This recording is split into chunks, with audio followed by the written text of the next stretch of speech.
The dark story of El Chapo's hidden mansion, empire in the hills above Culiacan, Sinaloa. There stands a pink mansion that time is slowly erasing. The paint peels from its walls in long strips, revealing gray concrete beneath. Windows stare like empty eye sockets at streets that locals still avoid after dark. Gardens that once required a team of workers to maintain have become impenetrable jungle. The swimming pool is a swamp of green water and dead leaves. This was once the throne room of the most powerful drug trafficker in modern history. Joaquin Archivaldo Guzman Loera built this palace during the height of his power, when his organization moved more cocaine into the United States than any other criminal enterprise on Earth. He filled it with marble imported from Italy, furniture that cost more than most Mexican families earn in a lifetime, and secrets that the walls still refuse to surrender. He hosted politicians and police commanders within these rooms. He made decisions that determined whether men would live or die. He believed his empire would last forever. He was wrong. But the pink mansion in Culiacan was only one property in a vast real estate portfolio that stretched across Mexico and beyond. El Chapo did not build a single palace. He built a hidden empire of safe houses, tunnel complexes, ranch compounds, and urban hideouts that allowed him to evade capture for decades while running a multi-billion-dollar criminal organization. Some of these properties were designed for luxury. Others were engineered purely for escape. Many contained secrets that have never been fully revealed. This is the story of the mansions that made the Sinaloa cartel possible. The architectural infrastructure of the largest drug trafficking organization in history. The hidden rooms where deals were made and disputes were settled. The tunnel networks that connected Mexico to the United States in ways that border agents could not imagine. And the ruins that remain today, monuments to power that seemed absolute until it suddenly was not. To understand these buildings, you must first understand the man who built them, and that man emerged from circumstances so desperate that his eventual rise seems almost impossible. Chapter 1. The Mountains That Made a Monster. Joaquin Guzman Loera was born on April 4th, 1957, in a settlement called La Tuna de Badiraguato, deep in the Sierra Madre Occidental mountains of Sinaloa. The word settlement overstates what La Tuna actually was. A scattering of wooden structures clinging to steep hillsides. No electricity, no running water, no paved roads connecting it to the outside world. The nearest town of any size required hours of travel along paths that became impassable during the rainy season. His father, Emilio Guzman Bustillos, was a cattle rancher who supplemented his meager income in ways that everyone in the region understood, but rarely discussed openly. The mountains of Sinaloa had been producing opium poppies since Chinese immigrants introduced cultivation in the late 19th century. By the mid-20th century, marijuana had joined the regional economy. Farming these crops was simply what people did to survive in a region the Mexican government had essentially abandoned. Joaquin was one of at least 7 children, possibly more. Record-keeping in rural Sinaloa during the 1950s was inconsistent at best. What records do exist paint a picture of grinding poverty. The family lived in a dwelling with dirt floors. Meals were uncertain. Education was minimal. The nearest school required a journey that made regular attendance nearly impossible. The boy who would become El Chapo learned to work almost as soon as he could walk. He helped his father with cattle, though the family owned only a handful of animals. He learned the mountain trails that connected isolated settlements. He understood from his earliest memories that the crops growing on certain hillsides were different from corn or beans, that they required different handling, that they represented both opportunity and danger. His nickname came from his physical stature. Chapo is Mexican slang for shorty. Guzman never grew taller than about 5 feet 6 inches, and he was stocky rather than lean. In a region where machismo valued physical size, his nickname could have been an insult. He transformed it into a brand. By his teenage years, Guzman was already working in the drug trade. Some accounts suggest he began as young as 15, serving as a courier who carried backpacks full of marijuana through mountain trails that authorities could not patrol effectively. He proved reliable. He did not steal. He did not talk. He learned the geography of smuggling routes with the same attention that other teenagers might have devoted to schoolwork he never received. The Sierra Madre provided perfect conditions for drug cultivation and trafficking. The terrain was so rugged that government presence was essentially theoretical. Local communities had developed over generations without meaningful connection to official Mexico. Loyalties ran to families and villages, not to distant politicians in Mexico City. When the government did appear, usually in the form of soldiers burning crops, communities protected their own. Guzman absorbed these lessons throughout his adolescence. He learned that power in the mountains came not from government positions or official credentials, but from the ability to provide for your people and punish your enemies. He learned that corruption was not an aberration, but the fundamental operating system of Mexican society. He learned that a poor boy from La Tuna could rise as high as his ambition, and ruthlessness would carry him. By his early 20s, Guzman had attracted the attention of more established traffickers. He was working as a logistical coordinator, arranging the movement of drugs from mountain production areas to border crossing points. His organizational abilities impressed his superiors. He could manage complex operations involving dozens of people across hundreds of miles of difficult terrain. He solved problems creatively. He did not panic under pressure. The mentor who would transform Guzman from a regional operator into a figure of international significance was Miguel Angel Felix Gallardo, known as El Padrino, the Godfather. Felix Gallardo had achieved something unprecedented in Mexican drug trafficking. He had unified the various regional organizations into a single national structure, the Guadalajara cartel. He had established direct relationships with Colombian cocaine producers. He had created a corruption network reaching into the highest levels of Mexican government.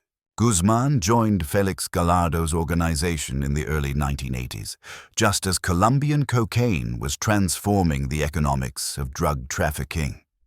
Marijuana had always been profitable, but cocaine generated wealth on an entirely different scale.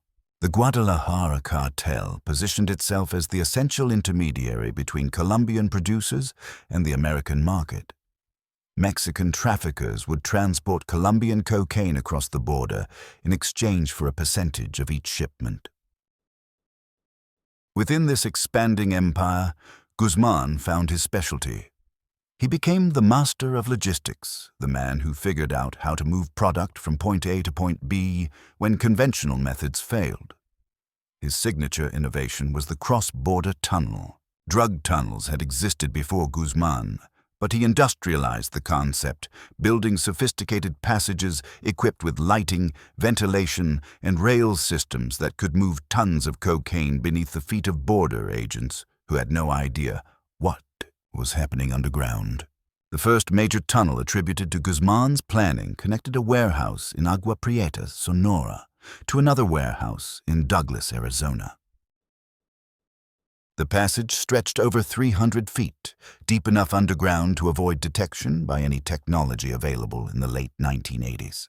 Workers could load cocaine onto small rail cars on the Mexican side, push them through the tunnel, and unload on American soil without ever appearing above ground. The efficiency was revolutionary. Felix Gallardo's empire collapsed in 1989 following the murder of DEA agent Enrique Camarena, which brought unprecedented American pressure on the Mexican government. The Padrino was arrested and his organization fragmented into competing factions. Guzman aligned with his fellow Sinaloan, Hector Luis Palma Salazar, establishing what would eventually become the Sinaloa cartel. The transition was violent. Former allies became enemies. Territories that had been clearly defined became contested. Through the chaos of the early 1990s, Guzman built his power base methodically. He was more patient than many of his rivals, willing to negotiate when fighting served no purpose, ruthless when violence was required. He expanded his tunnel network. He established cells throughout Mexico and began developing distribution networks within the United States itself. He cultivated relationships with Colombian suppliers, eventually becoming their most important Mexican partner. The money began flowing in quantities that would have seemed impossible to the barefoot child from La Tuna. Guzman needed somewhere to put it. He needed properties that reflected his new status. He needed infrastructure for his operations. He needed safe houses and escape routes and places where he could feel secure. He began building his mansion empire. Chapter 2. The Pink Palace of Culiacan. The Pink Mansion was constructed in the mid-1990s during the first great flourishing of Guzman's power. The Sinaloa cartel had established itself as the dominant trafficking organization in Mexico. The tunnel networks were operating smoothly. The corruption systems were firmly in place. Guzman was making more money than he could easily count, and he wanted the world to know it. The location he chose was deliberately provocative. He built not in some remote mountain hideout, but in an upscale neighborhood of Culiacan, the capital of Sinaloa, surrounded by legitimate businessmen, local politicians, and old money families who pretended not to notice their new neighbor. The choice announced that Guzman considered himself above the law, that he could live openly in a major city while running the largest drug trafficking organization in the Western Hemisphere. The property was purchased through a maze of front companies and prestanombres, professional name lenders who held assets on behalf of their true owners. The web of ownership was so complex that years of investigation would be required to untangle it. By the time authorities understood who really owned the Pink Mansion, the point had become largely academic. Construction began in 1994 and continued for nearly 2 years. Guzman hired the best architects and engineers in the region, though many of them reportedly had no idea who their actual client was. The design was intentionally ostentatious, a declaration of power that could not be ignored. The exterior walls were painted a distinctive bright pink that could be spotted from blocks away. In Culiacan, people simply referred to it as the Pink House, and everyone understood whose pink house they meant, even if no one dared say his name aloud. The mansion covered approximately 8,000 square feet across 2 main floors, plus what official plans described as a service basement. The reality of that basement was considerably more complex than any municipal document revealed. The facade featured neoclassical columns that attempted to convey an air of European respectability, though the overall effect was less refined elegance than unlimited budget applied without aesthetic restraint. The front doors were solid hardwood imported from Central America, carved with elaborate designs and fitted with electronic locks that represented cutting-edge security for the era. The perimeter was protected by walls nearly 10 feet high, topped with ornamental ironwork that appeared merely decorative but was designed to make climbing extremely difficult. Security cameras monitored every angle, feeding to a control room where guards watched screens around the clock. Those guards, officially employees of a private security company, were actually trusted cartel members who had received paramilitary training and carried weapons that no civilian security guard should legally possess. They rotated in shifts, never fewer than 4 on duty at any time, often more when Guzman was in residence. The security was layered in concentric rings extending beyond the property itself. Young men from the neighborhood, called halcones or hawks, maintained constant surveillance of the surrounding streets. They looked like ordinary kids hanging around on corners, but they were equipped with radios and had instructions to report immediately any unusual vehicles, any strangers who seemed to be conducting surveillance, any sign of law enforcement activity. The Hawks were the first line of defense, providing early warning that could give Guzman time to disappear before any raid reached his door. Inside the mansion, the design aesthetic could best be described as expensive without coherence. The entry hall featured marble floors imported from Italy, arranged in geometric patterns of black and white that created an almost hypnotic visual effect. A curved staircase of wrought iron and mahogany swept up to the second floor, its railings rumored to be gold-plated, though this was never officially confirmed. The main rooms had high ceilings with crystal chandeliers from Europe, each one costing more than a typical house in Culiacan. The furniture was an eclectic mix of styles with no unifying theme. Italian leather sofas sat beside French chairs in the style of Louis XV. Everything was obviously expensive, but nothing particularly matched. The impression was of someone who had purchased the most costly items available without concern for whether they complemented each other. The walls displayed paintings, some by recognized Mexican artists, others of uncertain provenance that art experts who later inspected the house suspected might be stolen works or expensive forgeries. An entertainment room was equipped with the latest technology of the 1990s. Sound systems costing tens of thousands of dollars, massive projection televisions, a collection of movies filling an entire wall with a marked preference for action films and narco-themed series that romanticized the life Guzman was actually living. He reportedly enjoyed watching fictional versions of drug trafficking, apparently finding entertainment in stories that mirrored his own reality. The master bedroom suite occupied nearly a quarter of the second floor. A custom king-size bed had been imported specifically for Guzman because his short stature required particular dimensions for comfort. The master bathroom was a marvel of marble and gold, featuring a jacuzzi tub large enough for half a dozen people, a shower with multiple heads that could simulate everything from tropical rain to soft mist, and mirrors covering nearly every surface to create a sensation of infinite space. The fixtures were gold-toned metal, though whether actual gold or merely plating remained disputed after authorities inventoried the property. A walk-in closet the size of a normal bedroom contained racks that once held hundreds of designer shirts, custom-made suits, and shoes that Guzman collected obsessively, despite rarely wearing anything more formal than jeans and cowboy boots. Other bedrooms throughout the house were equally luxurious, designed to accommodate trusted members of his organization, extended family, or important guests who needed to be impressed or placated. The grounds extended over 10,000 square feet of meticulously maintained landscape. Imported palm trees, fruit trees producing oranges, mangoes, and guavas, and grass that remained brilliantly green even during dry months thanks to an automated irrigation system consuming enormous quantities of water.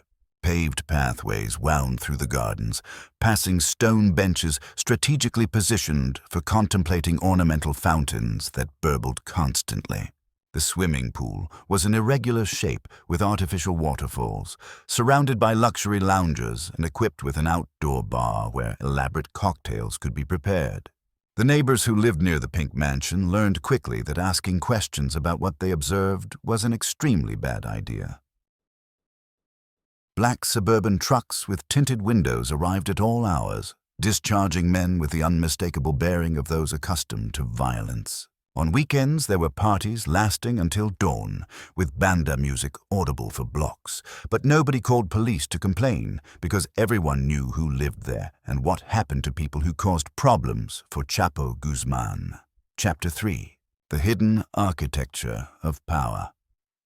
What truly distinguished the Pink Mansion from ordinary narco-extravagance was what it concealed beneath its luxurious surface. During construction, Guzman had ordered features incorporated that appeared on no official plans submitted to municipal authorities. The basement described as a service area, with laundry, storage, and mechanical systems actually extended into additional spaces excavated in secret.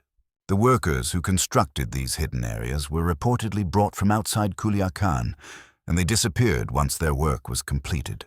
Nobody who participated in building the secret sections of the Pink Mansion ever came forward to describe what they had created. Their silence was absolute, either purchased with enough money to ensure discretion or guaranteed by methods that required no ongoing payments. according to rumors that circulated among trusted cartel employees for years afterward. There were rooms behind false walls, accessible only through mechanisms that Guzman had insisted be installed by an engineer of his absolute confidence.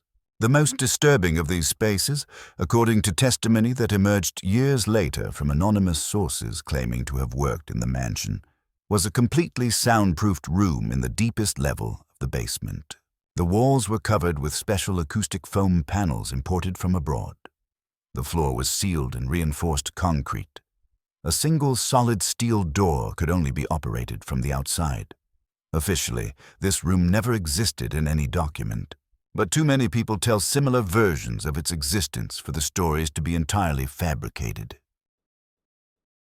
The rumors about what occurred in the hidden spaces of the Pink Mansion are disturbing and impossible to verify completely, but they form part of the dark legacy that Guzman left in Culiacan.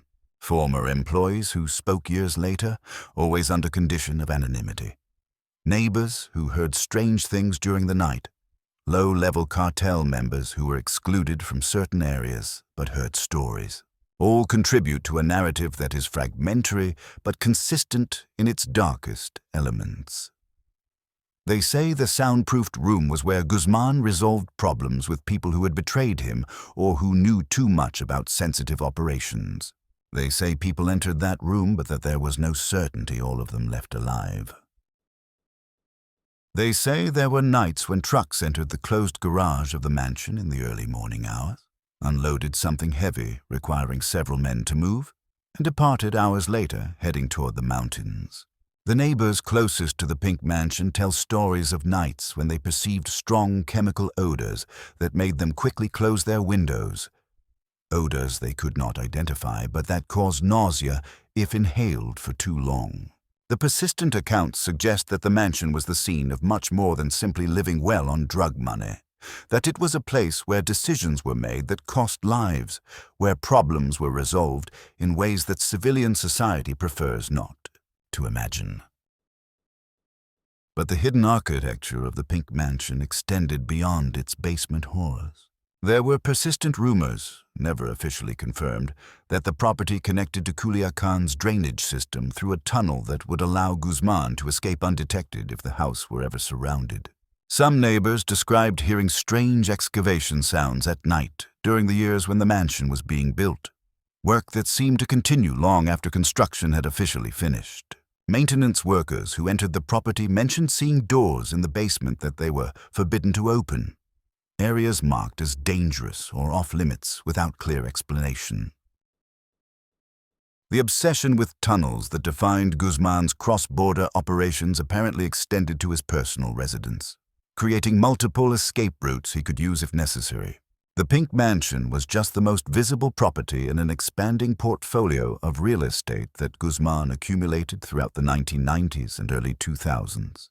He understood that a single residence, no matter how well protected, represented a vulnerability. If authorities ever managed to coordinate a raid that his informants could not warn him about in advance, he needed somewhere else to go. He needed a network of safe houses, each unknown to the others, each capable of providing refuge while his organization regrouped. Chapter 4. The Empire Expands. Beyond the Pink Mansion, Guzman's real estate holdings stretched across Sinaloa and beyond. His approach to property was strategic rather than merely ostentatious. Every acquisition served a purpose in the infrastructure of his criminal enterprise. In the mountains around La Tuna, his birthplace, Guzman maintained ranch properties that served multiple functions. They provided legitimate cover for his presence in the region. They offered secure locations for meetings that could not safely occur in urban settings. They housed trusted personnel who protected the mountain territories where much of the cartel's marijuana and opium production still occurred. And they connected to trail networks through the Sierra Madre that could serve as escape routes if lowland properties became compromised. These mountain properties were deliberately rustic compared to the Pink Mansion. Simple structures built from local materials, designed to blend with the landscape rather than announce wealth. Guzman understood that different settings required different presentations. In Culiacan, ostentation served to demonstrate power and intimidate rivals. In the mountains, discretion kept locations hidden from aerial surveillance and preserved the traditional relationships with local communities that his organization depended upon. Along the border with the United States, Guzman invested in properties specifically engineered for tunnel operations. These were typically unremarkable warehouses or commercial buildings, chosen for their proximity to the border and the industrial activity that provided cover for the constant movement of trucks and materials.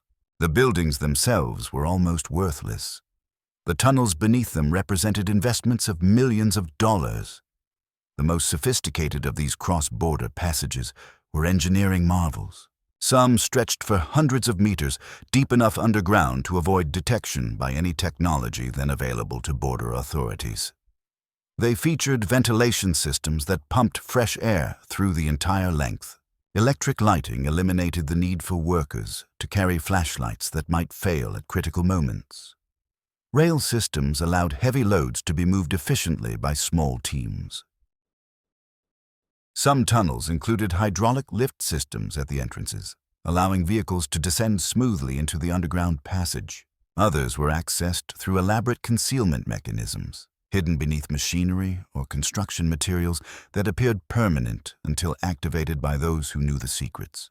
The investment in each tunnel was substantial, but the return was extraordinary. A single successful tunnel could move billions of dollars worth of cocaine before eventually being discovered and destroyed. In Mazatlan, the Pacific Coast resort city south of Culiacan, Guzman maintained properties that served recreational as well as operational purposes. These were properties where he could relax, enjoy the beach, entertain guests in less formal settings than the Pink Mansion allowed. They also provided additional safe house options and alternative escape routes if his primary locations were compromised. In Guadalajara, the second largest city in Mexico and a major hub for both legitimate commerce and cartel operations, Guzman controlled properties that facilitated logistics and coordination across his expanding organization. The city's location made it ideal for managing operations that stretched from the Pacific coast to the Gulf of Mexico, from the Guatemalan border to the crossing points with Texas and California. Each property in this expanding empire required its own security arrangements, its own trusted personnel, its own administrative structure. The complexity was enormous, but Guzman had demonstrated from his earliest days in the drug trade an unusual capacity for managing intricate logistical operations. The same skills that allowed him to coordinate shipments of cocaine across thousands of miles served equally well for managing a portfolio of real estate scattered across multiple states. The Pink Mansion remained the symbolic center of his power, the throne room where he received petitioners and dispensed judgment. But it was just one node in a network that provided resilience against the law enforcement pressure that constantly threatened his operations. Chapter 5. The Parties That Built an Empire. The gatherings that Guzman organized at his Pink Mansion were legendary within the drug trafficking world of Sinaloa. He hired the most famous banda and norteño musical groups in Mexico, paying extraordinary sums for them to perform exclusively for him and his guests for hours at a time. Los Tucanes de Tijuana, Los Tigres del Norte, Calibre 50, all reportedly performed at some point in the gardens of the Pink House, though publicly they always denied any connection to Guzman. Alcohol flowed without limit. Cellars stocked 30-year Scottish whiskey, tequila from the most exclusive distilleries in Jalisco, and beer in industrial quantities for less sophisticated guests. Food was prepared by entire teams of cooks brought in specifically for each event, serving everything from traditional Sinaloan carne asada to gourmet dishes that attempted to imitate what Guzman imagined truly wealthy people ate. The most beautiful women in Culiacan received invitations to these parties.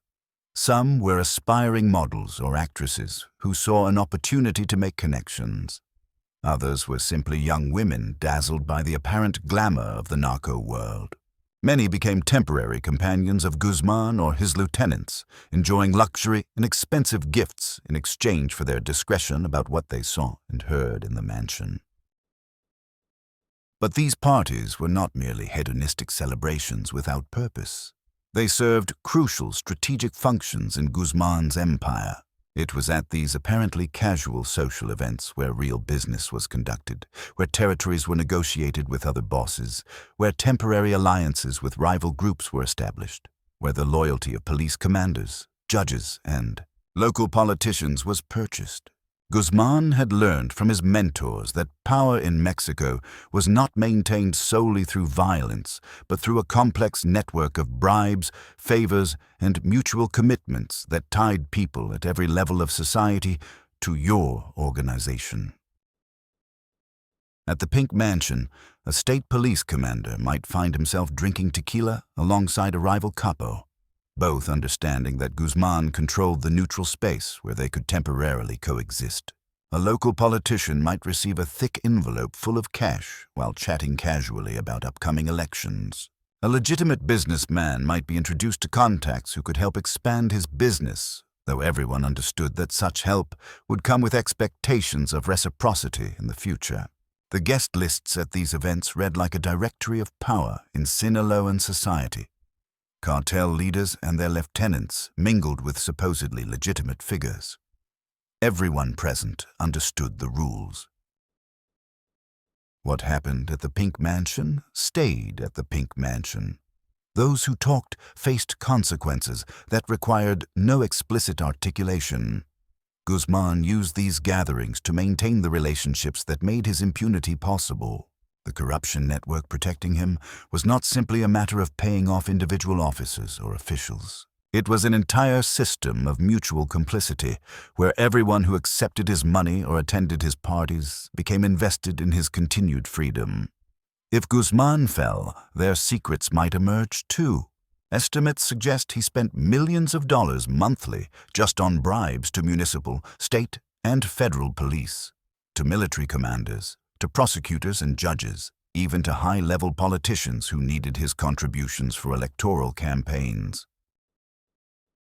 This network meant that any operation against him was sabotaged before it began. If an honest agent tried to investigate Guzman, he received a sudden transfer to a remote position or began receiving threats against his family that forced him to desist.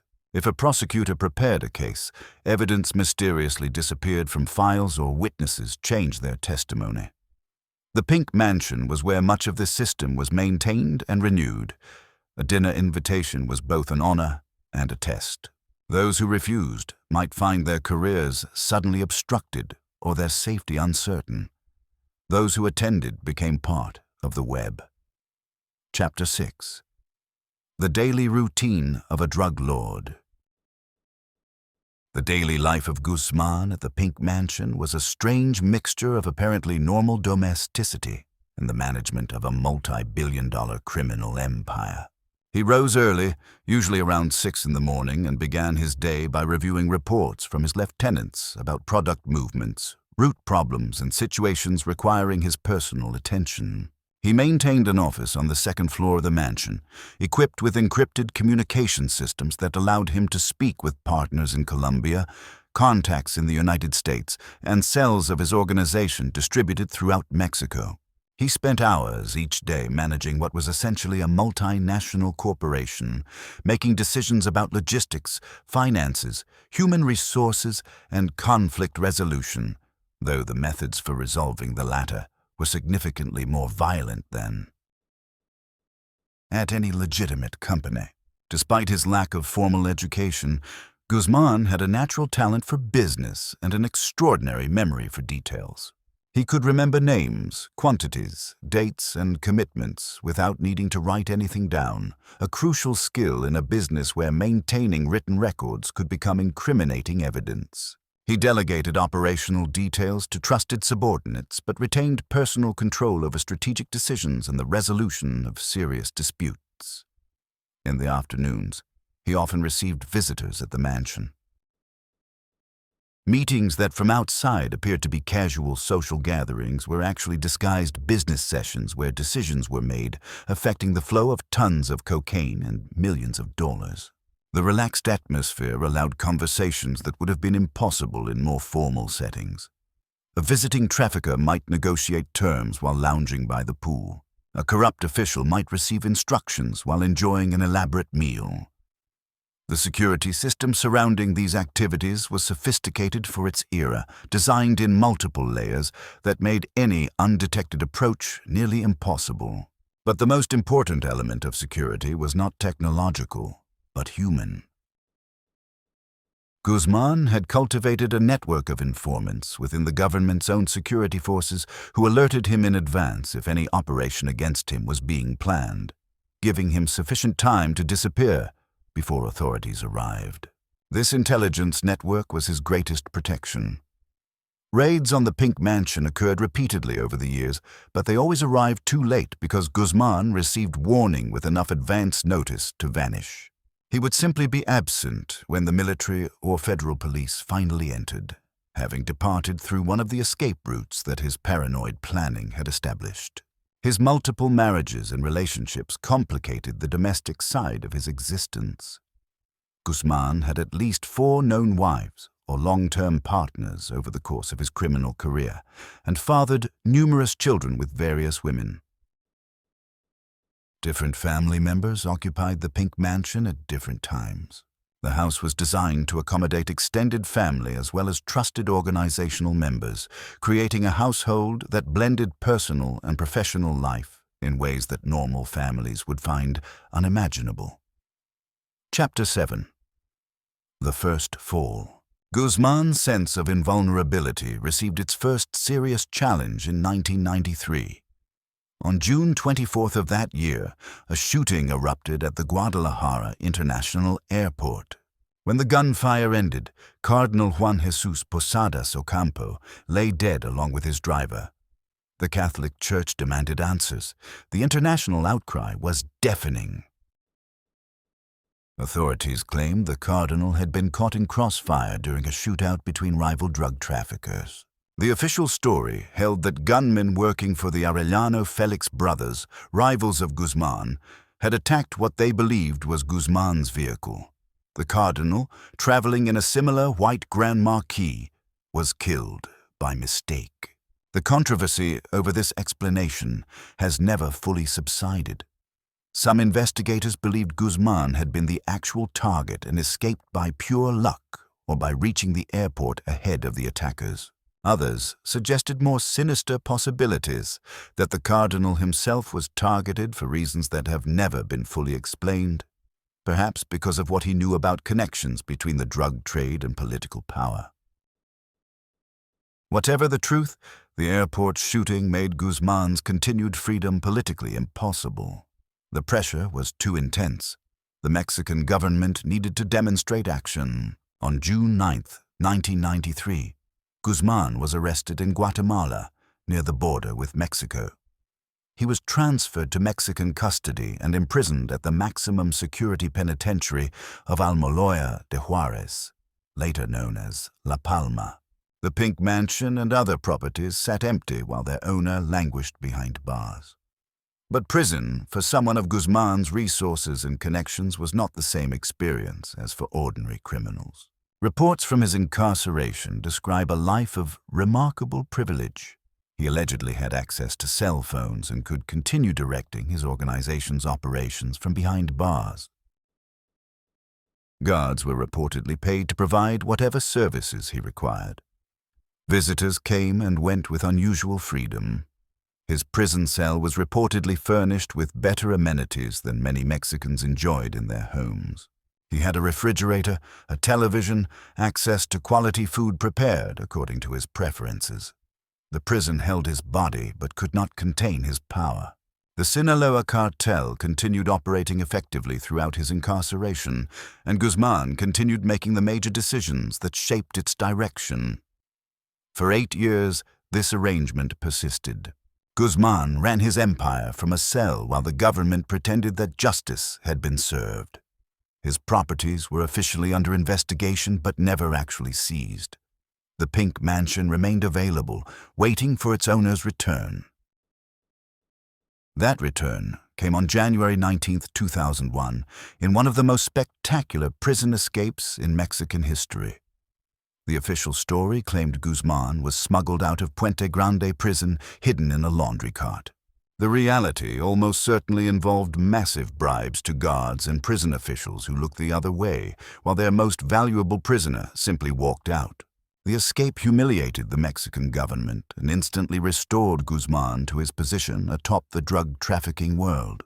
He returned to Sinaloa, to his pink mansion, and resumed operations as if the intervening 8 years had been merely an inconvenience. The world had changed during his absence, but his organization had maintained its position. The corruption networks remained intact. The tunnel operations continued. The money kept flowing. Chapter 8. The Golden Years. The years following Guzman's escape from Puente Grande represented the peak of his power.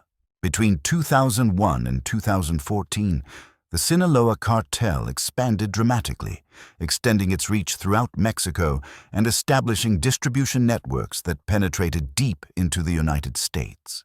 Conservative estimates suggested the organization was moving hundreds of tons of cocaine annually, along with massive quantities of marijuana, heroin, and eventually synthetic drugs like methamphetamine.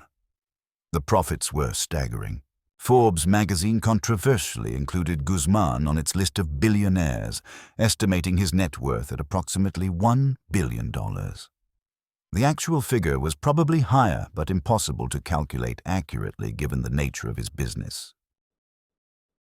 What was certain was that Guzman had more money than he could possibly spend, and he continued accumulating real estate to absorb the excess. During this period, he expanded his mansion empire significantly. New properties were acquired throughout Sinaloa and in neighboring states.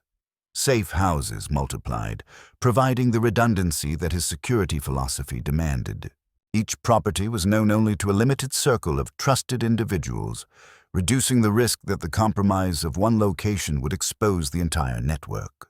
The Pink Mansion in Culiacan remained his symbolic headquarters, the place where important meetings occurred and where his presence was most frequently reported.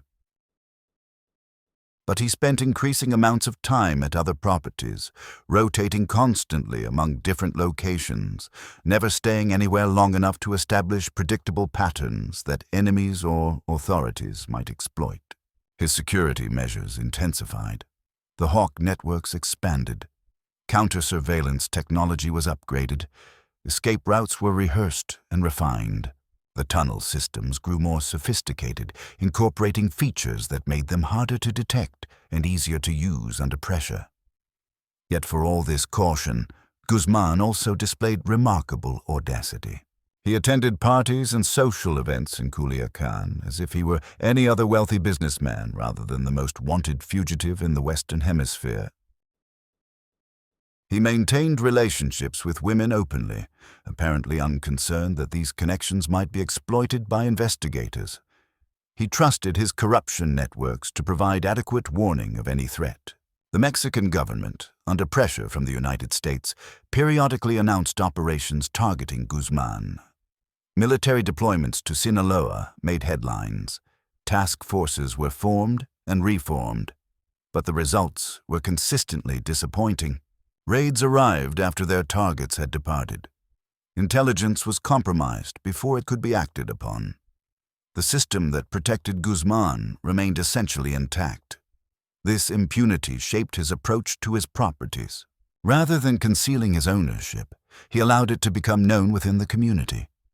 The Pink Mansion was obviously his. Everyone in Culiacan understood this.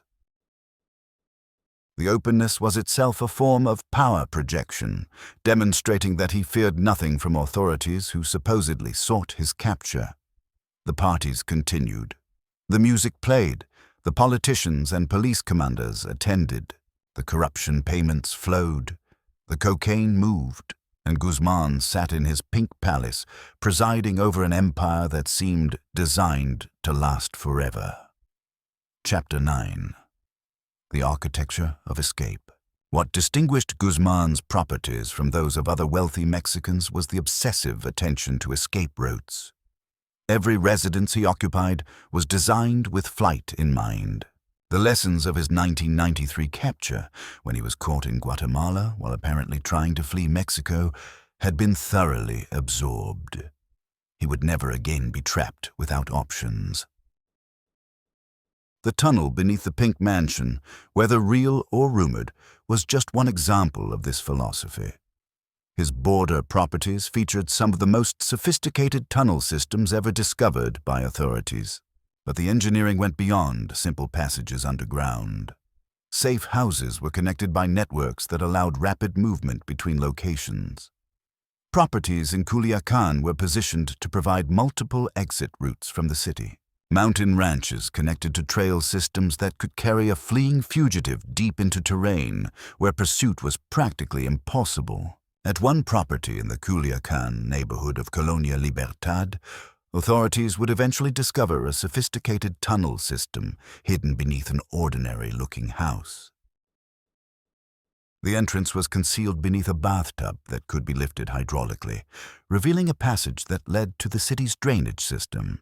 From there, the tunnels connected to a network extending beneath multiple city blocks, emerging at various points that would allow someone to surface far from where pursuers expected. Similar systems were reportedly built into other properties.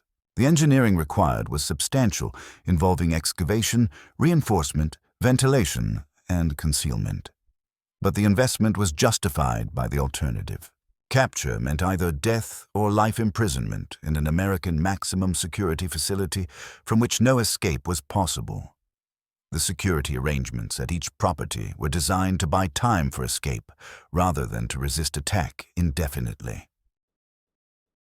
Guards and surveillance served as early warning systems, alerting Guzman to approaching threats while routes were prepared for his departure. The goal was never to fight off a military raid, but to be gone before the soldiers arrived.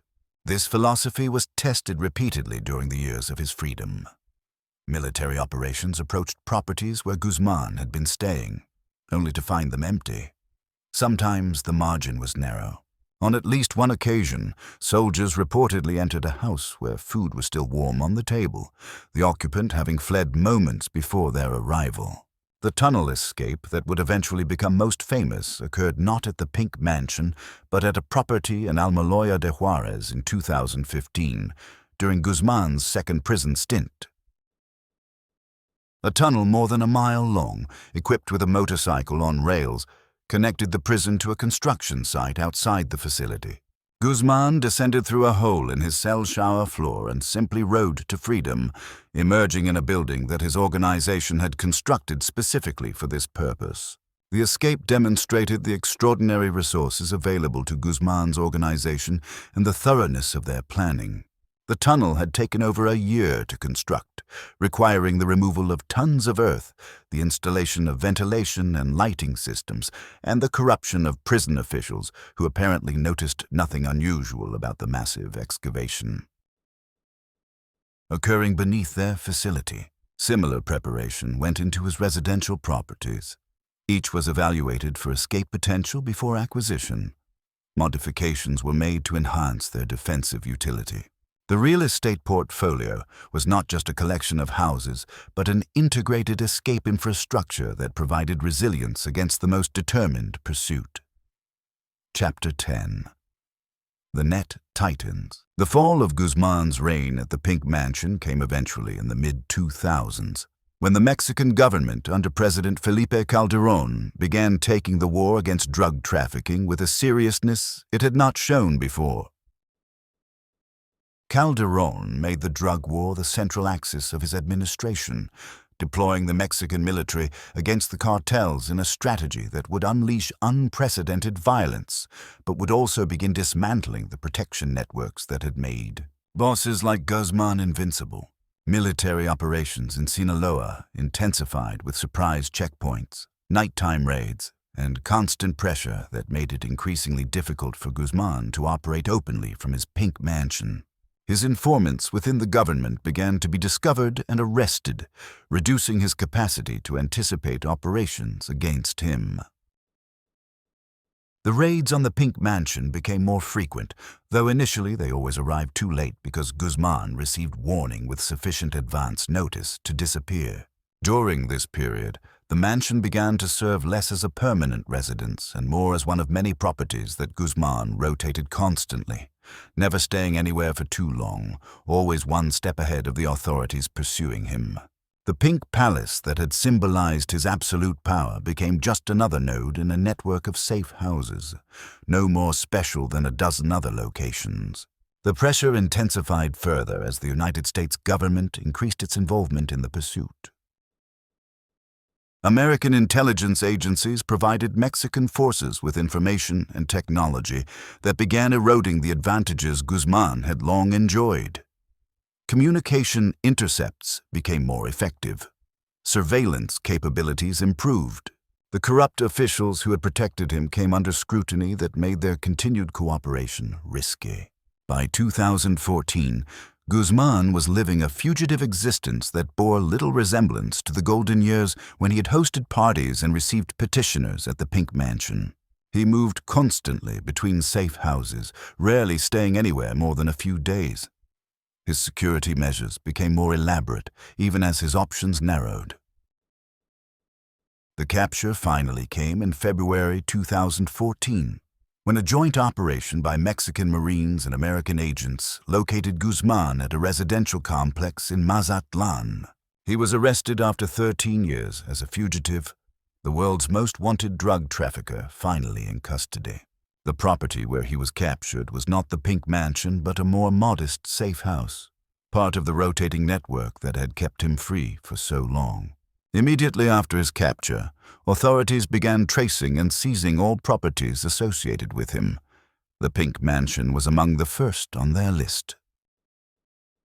The raids that followed revealed a property that had been partially emptied, with the most valuable objects clearly removed before authorities arrived, but which still showed evident signs of the luxury in which Guzman had lived.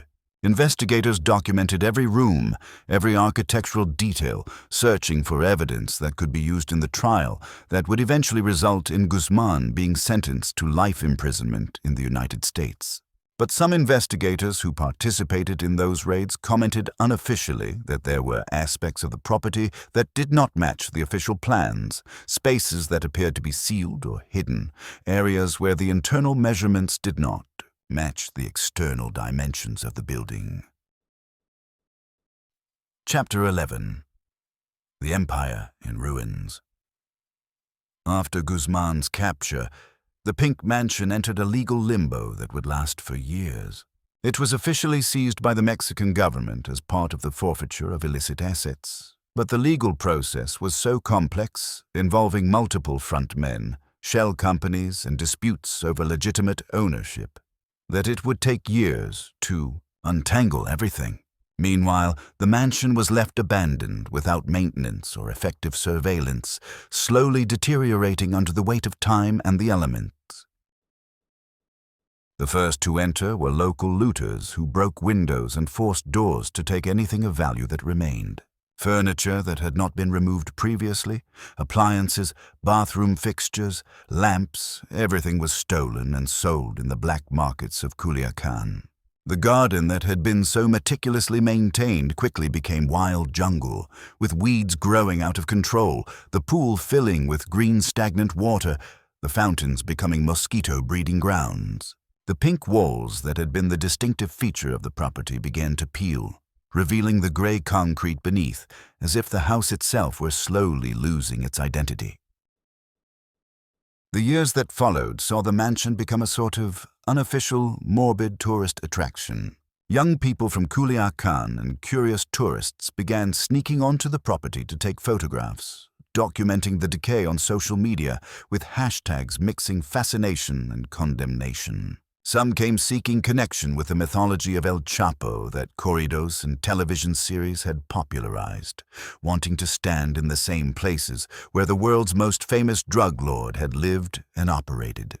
Others came with darker intentions, searching for any object that could be sold as drug trafficking memorabilia or even attempting to excavate in the garden and basements, searching for money that persistent rumors claimed Guzman had buried before. His capture. The interior walls became covered with graffiti. Some simple gang tags, others more elaborate with messages about the narco lifestyle, some glorifying Guzman as a folk hero, others condemning him as the personification of everything wrong. With Mexico, the mansion became a canvas where Sinaloan society expressed its complicated and contradictory feelings about drug trafficking and its most famous figures. But not all visitors to the Pink Mansion came out of curiosity or nostalgia. Some arrived seeking answers about loved ones who had disappeared during the years when Guzman controlled Culiacan. Families who never received explanation about what had happened to sons, brothers, fathers who simply stopped coming home one day.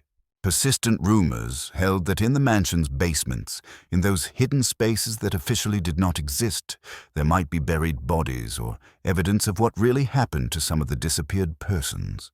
Groups of family members of the disappeared formally requested that the government conduct forensic excavations at the property, that they use ground-penetrating radar to search for possible burial sites, that they thoroughly investigate every corner of the structure. These requests were mostly ignored or denied with bureaucratic justifications, which only fed more suspicions that there were secrets in the Pink Mansion that the government preferred to keep buried. Perhaps because revealing them would mean admitting the magnitude of official complicity that had allowed Guzman to operate with impunity for so many years.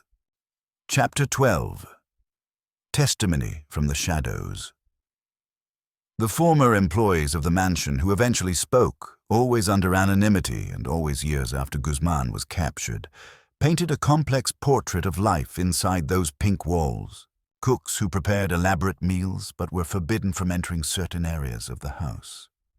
Gardeners who kept the exterior impeccable but were escorted off the property at the end of each day and never permitted to stay after dark. Cleaning staff who found disturbing things, stains on basement concrete floors that looked like blood but who were ordered to clean without asking questions. Rooms that were sometimes closed for weeks and then opened for deep cleaning with specific instructions about which chemicals to use. Everyone signed strict confidentiality agreements, backed by implicit threats about what would happen if they talked, but time and distance eventually loosened some tongues. Their fragmentary testimonies, impossible to verify completely but consistent in certain key details, suggest that the Pink Mansion was the scene of much more than simply living well on drug money. It was a place where decisions were made that cost lives, where problems were resolved in ways that civil society prefers not to imagine. One former cook described preparing meals for meetings that lasted late into the night, gatherings where she was instructed to leave food outside a particular room and never to knock or enter. She heard voices, sometimes raised in argument, sometimes quiet in deliberation. Occasionally she heard sounds that made her hurry back to the kitchen and close the door. A maintenance worker recalled being called to repair plumbing in a basement area he had never seen before. The room was completely tiled in white, with a drain in the center of the floor. The walls showed staining that cleaning had not entirely removed. He fixed the blocked pipe without comment and was escorted out immediately afterward. He never mentioned the room to anyone while Guzman was free. Security guards who worked the perimeter described vehicles arriving at unusual hours, their passengers escorted directly into the house through the garage where no one could see who they were. Some of these visitors left the same way. Others were never seen departing. When asked what happened to them, the guards simply said they did not ask questions. These accounts cannot be verified. The witnesses have never testified formally, and the physical evidence that might confirm their stories has never been subjected to proper forensic investigation. But the consistency of the accounts, from people who had no contact with each other and no apparent motive to invent such stories, suggests that the Pink Mansion's secrets run deeper than the tourist trap decay visible today. Chapter 13. The Other Properties. While the Pink Mansion received the most attention, Guzman's broader real estate empire met varied fates after his capture and eventual extradition to the United States. Some properties were seized and auctioned by the Mexican government. Others remained tangled in legal disputes for years. A few reportedly slipped through the cracks, their ownership obscured enough that they remained in the hands of Guzman associates. The border tunnel properties were systematically raided and demolished by both Mexican and American authorities. Each discovered tunnel prompted the destruction of the buildings above it, removing the infrastructure that had enabled billions of dollars in drug shipments. But for every tunnel found, there were likely others that remained undiscovered, their entrances concealed in warehouses and homes that attracted no particular attention. The mountain ranches presented different challenges. Remote properties in the Sierra Madre were difficult for authorities to reach and even more difficult to secure. Some were raided and abandoned. Others were reportedly taken over by remaining elements of the Sinaloa cartel, continuing to serve organizational purposes even without Guzman's direct oversight. In Mazatlan and Guadalajara, properties associated with Guzman were identified and seized with varying degrees of success. The legal complexity of his ownership structures meant that years of litigation were required to establish government claims. Some cases are likely still pending, the wheels of Mexican justice turning slowly enough that resolution may never come. The human infrastructure suffered similar fragmentation. The network of informants, corrupt officials, and organizational lieutenants that had enabled Guzman's operations was damaged but not destroyed by his capture. Some informants were identified and prosecuted. Others managed to escape detection and presumably continue serving whoever now pays for their information. The Sinaloa cartel itself survived the loss of its most famous leader. Guzman's sons and longtime associates continued operations, though internal conflicts and competition from other organizations have complicated their position. The organizational genius that Guzman had provided is difficult to replace, and the cartel's dominance has eroded since his extradition. Chapter 14. The Trial and the Properties. Guzman's trial in New York during 2018 and 2019 revealed details about his properties that had previously been unknown or only rumored. Cooperating witnesses described the hidden features of various safe houses. Government evidence included photographs and architectural diagrams of tunnel systems and concealed rooms. The testimony painted a picture of a man obsessed with security and escape. Every property was evaluated for its defensive characteristics. Modifications were made constantly to improve concealment and flight options. The investment in this infrastructure was enormous, representing a significant portion of the organization's overhead.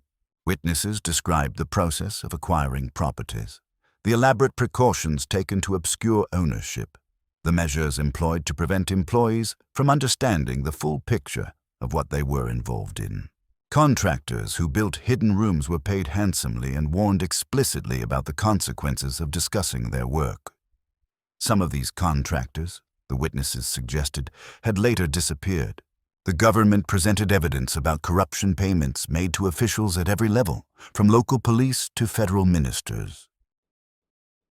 Some of these payments had direct connections to Guzman's real estate operations, protecting properties from investigation, warning of impending raids, providing intelligence about law enforcement activities.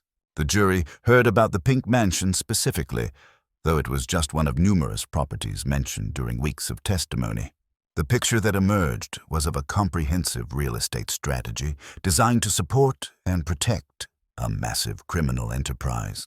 The properties were not luxuries but essential infrastructure, as important to the organization's success as the tunnels and corruption networks that enabled drug shipments. Guzman was convicted on all counts and sentenced to life imprisonment plus 30 years. He was transferred to ADX Florence, the federal supermax prison in Colorado, where he will almost certainly spend the rest of his life in conditions of extreme isolation. No tunnel can reach him there. No bribe can secure his release. The man who built an empire of mansions now occupies a cell approximately 7 feet by 12 feet, allowed outside for recreation only in a small cage. Chapter 15. The Pink Mansion today. If you visit the site where the Pink Mansion stands today, you will see a structure that appears to have been pulled from a post-apocalyptic film. The walls that were once a distinctive bright pink are now faded and stained, with entire sections of stucco falling away to reveal the gray brick beneath. The windows are just black, empty holes, the glass long since stolen or broken. The entrance doors that were once so imposing now hang crooked from their hinges or have disappeared completely. The garden is an impenetrable jungle of weeds, trees that have grown without control, and vines climbing the walls as if nature were attempting to reclaim the space that Guzman had seized. The pool is a green swamp full of trash, dead leaves, and occasionally dead animals. The paved pathways are completely covered by vegetation, invisible under years of uncontrolled growth. The structure appears to be literally sinking back into the earth, slowly disappearing as if it had never existed. The fate of the Pink Mansion remains uncertain. Every few years, new plans emerge about what to do with the property, but none materialize. The land is valuable for its location, but the symbolic and historical burden of what was built there makes any future development difficult. Some argue that it should be preserved as a museum about drug trafficking, a tangible reminder of a dark chapter that Mexico needs to confront rather than forget. A place where the victims of Guzman and the drug war could be honored and remembered. Others insist that any preservation of the mansion would inadvertently glorify Guzman and drug trafficking, creating a sanctuary for those who idolize criminal figures. The debate continues without resolution while the mansion continues its slow disintegration, trapped between those who want to forget it and those who insist on remembering it as a warning about the costs of drug trafficking and the systemic corruption that makes it possible. Chapter 16. The Legacy That Remains. The legacy of the Pink Mansion extends far beyond being simply the house of a famous drug trafficker.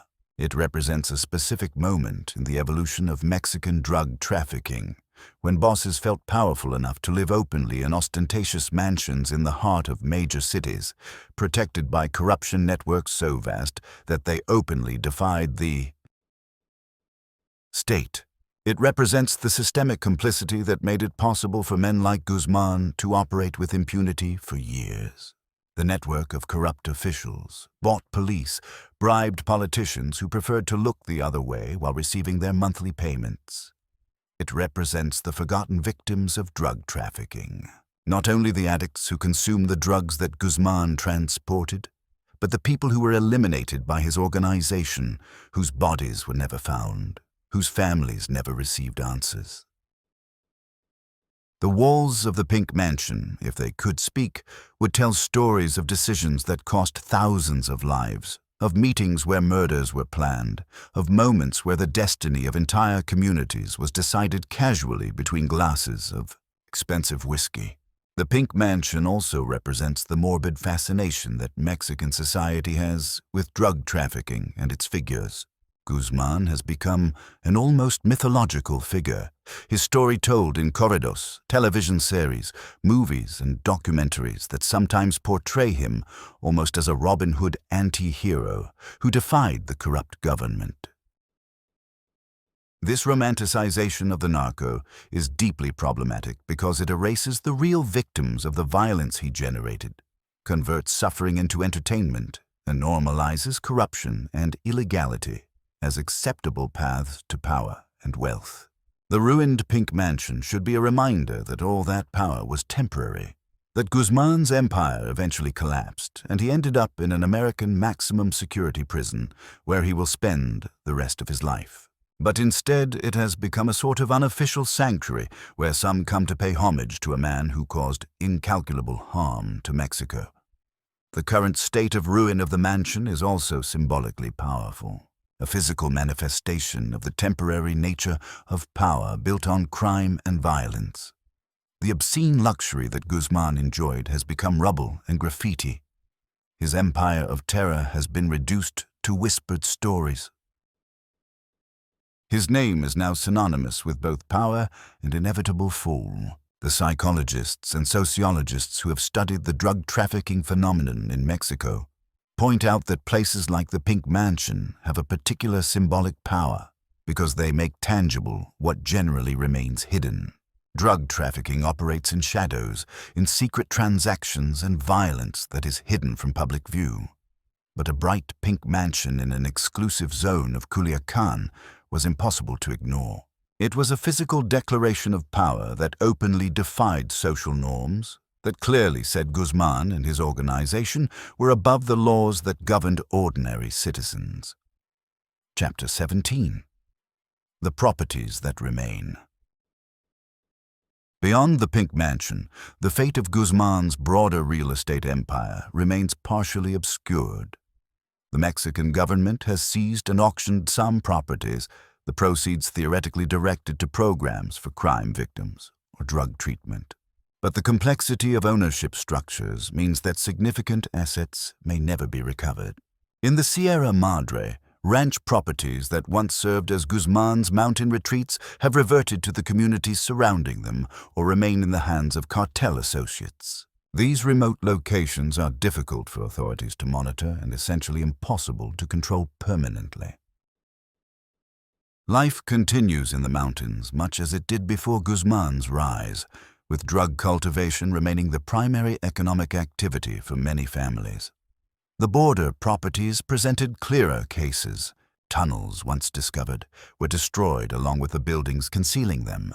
American and Mexican authorities have cooperated in dismantling the infrastructure that enabled cross-border smuggling, though new tunnels continue to be discovered regularly, suggesting that the construction techniques Guzman pioneered have been adopted by others.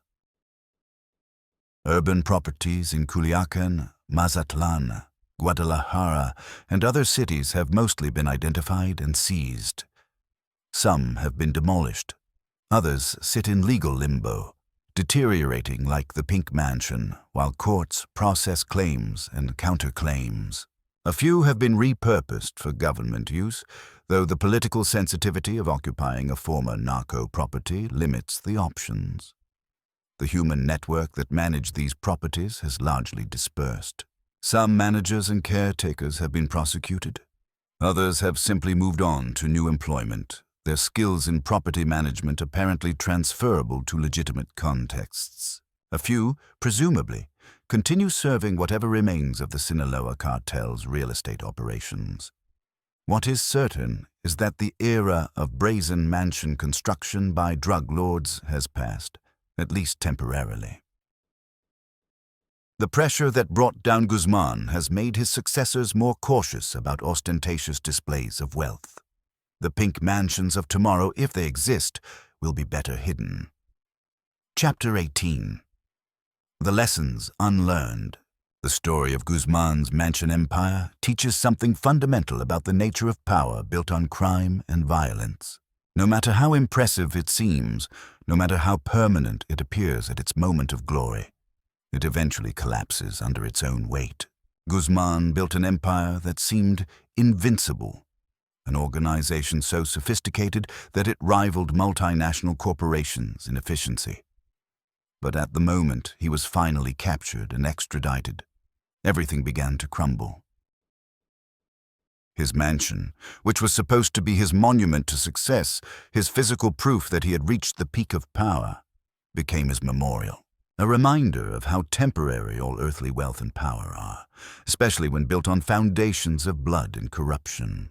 The ruins of the Pink Mansion confront us with uncomfortable truths about Mexico, about how it was possible for a man to build such a palace with drug money without anyone stopping him for years, about the complicity of entire systems that made his rise possible and protected his empire until international pressure made it impossible to continue looking the other way.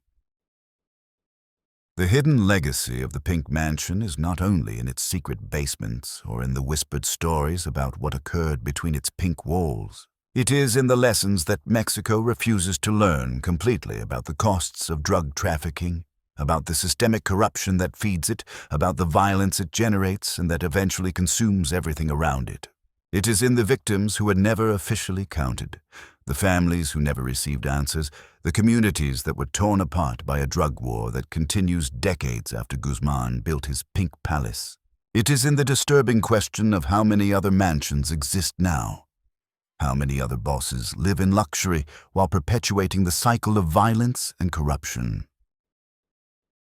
How many more times will Mexico have to see criminal empires rise and collapse before it finally confronts the systemic causes that make them possible? The ruined Pink Mansion is a reminder that the problem is much deeper than any individual, that arresting Guzman did not resolve anything fundamental because the system that allowed him to prosper remains intact, waiting to produce the next Chapo. Chapter 19. The Final Accounting. Guzman sits today in the Administrative Maximum Facility in Florence, Colorado, the most secure prison in the United States. His cell is approximately the size of a parking space. He is allowed out for recreation 1 hour daily in a cage little larger than the cell itself. Human contact is minimal. The isolation is designed to prevent any possibility of escape or continued criminal direction. From the windows of his pink mansion, he once looked out over gardens and swimming pools, over walls that protected him and gates that admitted only those he approved. Now he looks at concrete walls and reinforced steel. The contrast could not be more complete. His properties, scattered across Mexico, deteriorate or have been repurposed or demolished. The network of safe houses and tunnel complexes that kept him free for decades is dismantled or abandoned. The real estate empire that represented the physical infrastructure of his power has been reduced to government auction listings and ruined structures that tourists photograph for social media. The Pink Mansion stands as perhaps the most potent symbol of this reversal. The building that announced his arrival at the pinnacle of criminal success now announces his fall. The luxury is gone. The power is gone. Only the ruins remain, slowly returning to the earth from which they were built. Local children play in the overgrown gardens, daring each other to enter the dark interior. Graffiti artists add their marks to walls that once displayed expensive artwork. Animals nest in rooms where criminals once gathered to plan operations that shaped the flow of drugs across a continent. The transformation is complete. What took years to build and millions of dollars to furnish has become a cautionary tale in concrete and crumbling stucco. The hidden rooms where secrets were kept are exposed to weather and wildlife. The escape routes lead nowhere now. Guzman's name remains famous, perhaps more famous than ever thanks to television dramatizations and continued public fascination with his story. But the physical manifestation of his power is disappearing, one falling tile and collapsing wall at a time. In another decade, the Pink Mansion may be completely unrecognizable, swallowed by vegetation and deterioration until nothing remains but foundation stones and memories. The jungle that surrounded La Tuna, the village of his birth, will have reclaimed this corner of Culiacan as well. The man who rose from mountain poverty to build palaces will have left nothing permanent behind. This is the story that Sinaloa whispers quietly, the disturbing truth about the palace where the fate of thousands of lives was decided. Not a story of permanent triumph, but of inevitable decline. Not a monument to criminal genius, but a memorial to the temporary nature of power purchased through violence and corruption. The Pink Mansion stands for now. Its walls still hold secrets that may never be fully revealed. Its basement still conceals spaces that have never been properly excavated. The ghosts that supposedly walk its corridors at night, if they exist at all, have stories that the living may never hear. But the building's message is clear enough without supernatural testimony. This is what becomes of empires built on blood. This is the end that awaits those who believe their power will last forever. This is the ruin that time makes of every monument to crime. The gates that once opened only for those the master approved now hang broken on their hinges. Anyone can enter now. Anyone can walk where Guzman walked, can stand where he stood, can see what remains of what he built, and what remains is a lesson written in decay. Power fades, wealth disappears. The mansions of the mighty become playgrounds for children and canvases for graffiti artists. The tunnels that seemed so clever fill with dirt and water. The corruption networks that seemed so permanent collapse when the money stops flowing. Only the ruins endure, teaching their silent lesson to anyone willing to learn. The pink mansion waits, patient in its disintegration, for the final chapter that is already being written by rain and sun and the slow, inexorable passage of time. This has been the dark story of El Chapo's hidden mansion empire, the palaces that symbolized the absolute power of the Sinaloa drug trade, the secrets kept between pink walls that many will never be completely revealed, and the hidden legacy that continues affecting Mexico long after its builder was locked in an American cell from which he will never emerge. It is a story that Mexico needs to remember, not to glorify its protagonist, but to understand how we arrived where we are and what must change to avoid repeating the endless cycle of criminal empire, rise and fall, built on the suffering of millions. The pink mansion remains there, crumbling slowly but persisting stubbornly, refusing to disappear completely, as if it had more secrets to reveal, more warnings to whisper to those who dare to listen.